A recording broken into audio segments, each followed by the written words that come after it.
July 15th, 1976, Chowchilla, California. A day that the town would like to forget forever, yet remains a part of its history.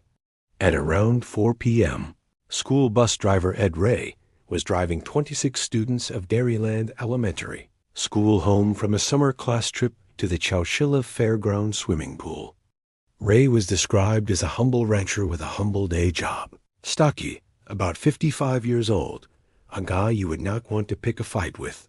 A guy who works with his hands and doesn't talk much. On this particular day, Ed's bus was rowdy, but the kids all loved him for his patience and reliability. The kids were all loud and excited after just having spent the afternoon swimming. Some of them were even singing. But when the bus turns onto Avenue 21, Ray sees a white Dodge van blocking the road with its door open. He tries to weave around the empty van when a guy in overalls, with a pantyhose covering his face, jumps out in front of the bus with a revolver. The man walks to the driver's side window and asks Ed, with no intimidation in his voice, "Would you open the door, please?" Ed opens it. Two more identically dressed figures jump in, one with a rifle, which is quickly pointed at Ed. Everybody goes to the back of the bus. The one without a rifle starts to drive, and the one with the revolver hops in the van to follow them. They drive about a mile and park the bus in a bamboo thicket. The entire ride was apparently so silent that it added to the pure horror of it. The bus was hidden near the Chowchilla River, and 12 kids were ushered into the white van that was following the bus.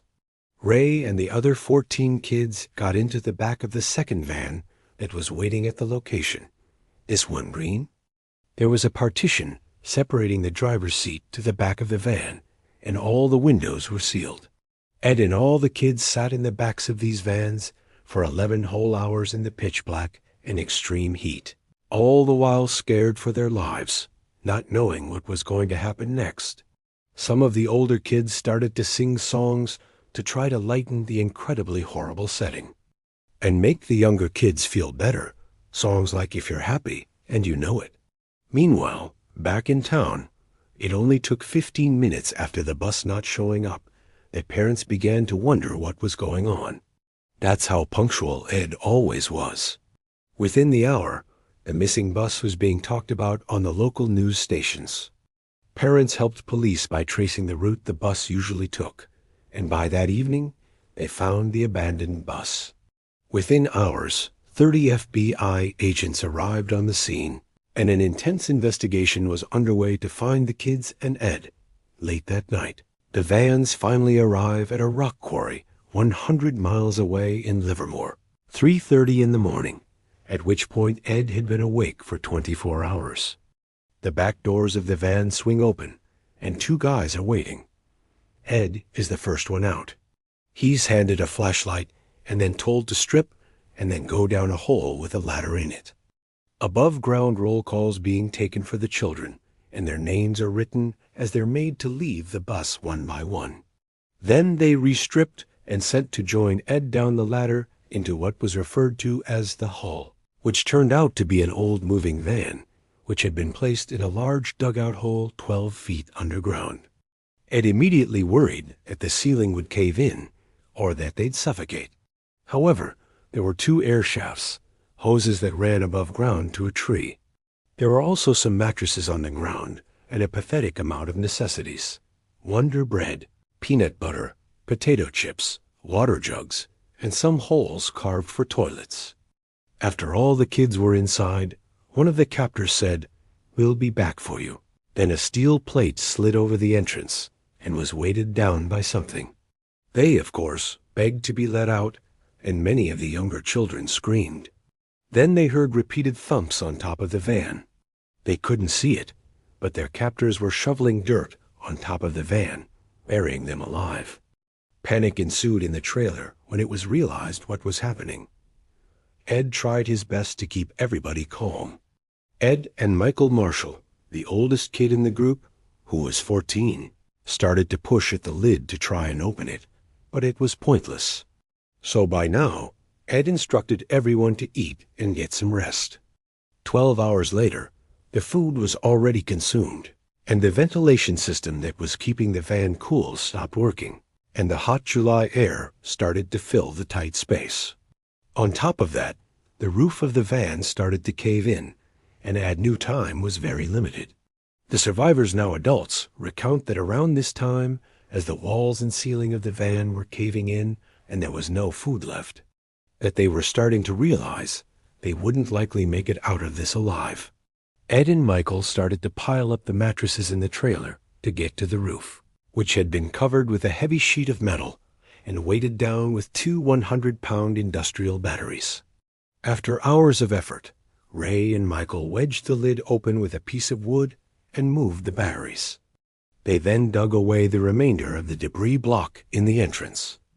16 hours after they had entered the van, the group emerged and walked to the quarry's guard shack, where a security guard called the police. Ed and the children were brought to a nearby jail, where they were fed and interviewed by police. So, the captors were 3 men: Frederick Nywall Woods, James Schoenfeld, and his brother Richard. Frederick's family owned the quarry that the van was buried at. The 3 men were finding themselves in financial struggles, so they planned to hijack the bus and demand a $5 million ransom to release the group. The men would flee when they saw the group escaped, though, but they were found after a 2-week manhunt. They were found guilty and sentenced to life with the possibility of parole. Richard Schoenfeld was released in 2012, and James Schoenfeld was paroled on August 7, 2015. Frederick Woods was denied parole 15 times because he owned the quarry. However, in March of this year, he was granted parole as well. Rightfully so, people of Chowkila and people around the world were sickened at the fact that the 3 men who committed this kind of monstrous act could ever roam the streets again. If Michael and Ed hadn't stepped up and dug the group out of that van, they likely would not have survived. Ed Ray died in 91, on May 17th of 201-2, but he is still to this day remembered as a hero. What you just heard may perhaps be the most well-known near tragedy to happen to a school bus full of children. However, it's a big world, and there are unfortunately many other horrific events that don't end up on the news.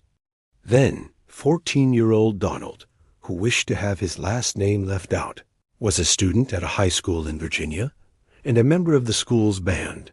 The bus driver's name was Robert, but everyone called him Bob. Like Ed Ray, he also seemed to enjoy his job and enjoyed the company of the students he drove, albeit these students were a little older. On October 20th of 1995, Bob was driving a class of band students tuned from their field trip. Donald was in this bus. The festival they went to ended late at night, around 10, and the drive back to the school where the students would be dropped off was a 45-minute drive away. The bus was on Route 58, a highway that runs through Virginia. Given the rural setting, there were basically no other cars on the road. But even when one car was relatively close to the back of the bus, it wasn't any cause for alarm at first. But when the car would start to tailgate the bus, instead of simply going around it, especially when the bus and the car were the only vehicles in sight, the students near the back of the bus started to realize and discuss amongst themselves how strange it was. Bob, the bus driver, would switch into the left lane to get the driver off his ass, and all the kids watched as the car floored it past the bus in the right lane. Some kids shouting things out the windows, to which the chaperone on the bus told the kids to knock it off. Donald recalls thinking the car was gone, and it was just some aggressive late-night driver, when suddenly the bus slammed on the brakes, so hard that everybody was slightly lifted from their seats, and there was an ear-piercing shriek from the brakes. The bus came to a halt on the middle of the highway, and Bob told everyone to remain calm. The bus went into reverse for a few moments, then back in drive to another halt. Bob shouted at everybody on board the bus to keep quiet and don't panic. And hearing those words made Donald, along with his friends, thanks asterisk friends he was sitting with, and every other student on the bus, whisper amongst themselves nervously. There was shouting from outside the bus from multiple men's voices. Then the bus doors opened, and two men wearing black pullover masks, armed with handguns, came on board yelling at everyone on the bus to shut up in response to a few students near the front screaming. One of the men with the guns announced to the entire bus to empty their wallets of all cash and take any jewelry off, and to give it to them. They went row to row with their guns pointed at the kids as each student took out their wallets and placed whatever small amounts of money broke. High school students could be carrying in their wallets into the plastic bag the guy was holding, and the girls would take off their jewelry. Some students would scream as the gun was pointed in their faces, which would be a natural reaction for some. Donald described the moment he had a gun pointed at his head at 14 as emotionally traumatizing, that he felt his entire existence would end if he moved or looked at the guy the wrong way. The men didn't even make it to the back of the bus before they decided to leave in a hurry, most likely panicked that other cars would pass by and stop. A car flirted away down Route 58 with its lights off. Its license plates had been covered, indicating it was a planned attack, if the guns and masks weren't already indication enough.